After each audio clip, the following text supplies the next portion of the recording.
নমস্কার বন্ধুরা, প্রত্যেক দিন মানে এক একটা নতুন নতুন রেসিপি।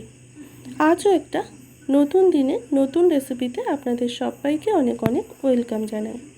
আশা করি আপনারা সবাই খুব ভালো আছেন। প্রত্যেক দিনের মতো আজও নতুন একটা রেসিপি আপনাদের সামনে নিয়ে চলে এলাম।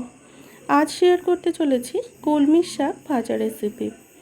অনেকেই তো অনেক রকমভাবে বানায়, তবে আমি কিভাবে বানাই আজ সেটাই শেয়ার করব।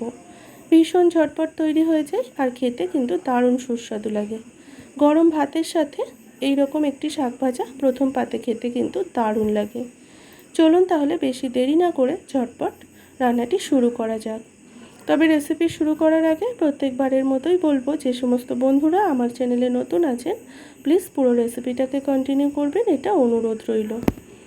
প্রথমে আমি একাটি শাককে ধুয়ে বেছে পরিষ্কার করে একটা ঝুড়িতে কিন্তু কুচিয়ে কেটে নিয়েছি।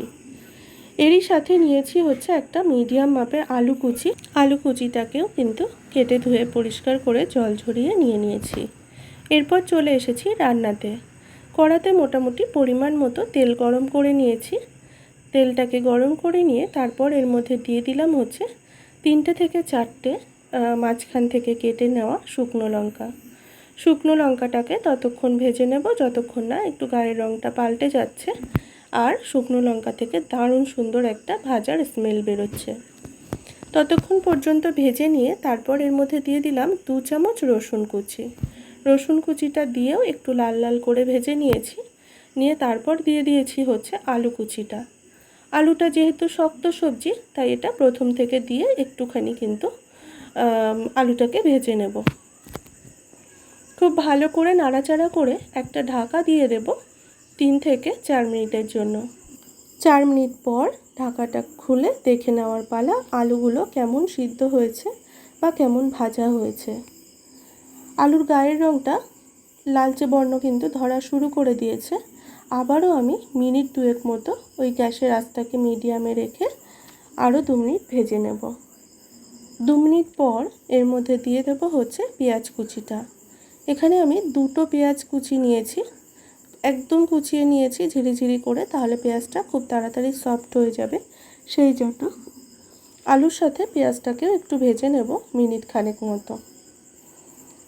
মিনিট খানেক ভেজে নেওয়ার পর তারপর এর মধ্যে দিয়ে দেব হচ্ছে স্বাদ অনুযায়ী লবণ, দিয়ে দিলাম হচ্ছে পরিমাণ মতো হলুদ গুঁড়ো, সামান্য পরিমাণ, খুব বেশি দেব না।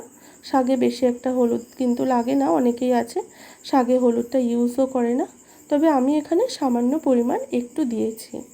আর দিয়েছি হচ্ছে চিনি। এই 3টে উপকরণকে খুব ভালোভাবে মিশিয়ে নিলাম।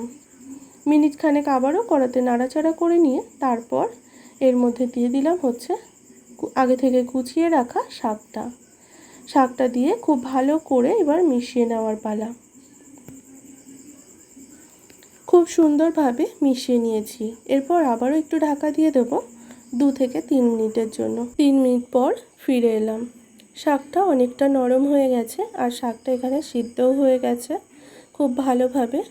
আর আমি আবারও একটু নাড়াচাড়া করে এবার ঢাকা না দিয়ে কিন্তু আরও আমি 3 থেকে 4 মিনিট মিডিয়াম হিটে রান্নাটি করে নেব।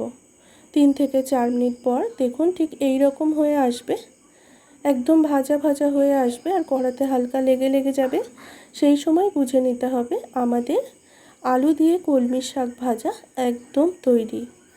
গরম গরম ভাতে প্রথম পাতে এইরকম একটা কলমি শাক ভাজা কিন্তু দারুণ সুস্বাদু লাগে খেতে। কেমন লাগলো আজকের এই রেসিপিটি অবশ্যই জানাবেন। ভালো লাগলে লাইক কমেন্ট শেয়ার এবং আমার চ্যানেলে নতুন বন্ধু হয়ে থাকলে চ্যানেলটিকে সাবস্ক্রাইব করার অনুরোধ রইল। তাহলে যখনই কোনো রেসিপি পোস্ট করব আপনাদের কাছে সবার আগে পৌঁছাবে নোটিফিকেশনের মাধ্যমে। সবাই খুব ভালো থাকবেন। পুরো রেসিপিটি জুড়ে থাকার জন্য অসংখ্য ধন্যবাদ।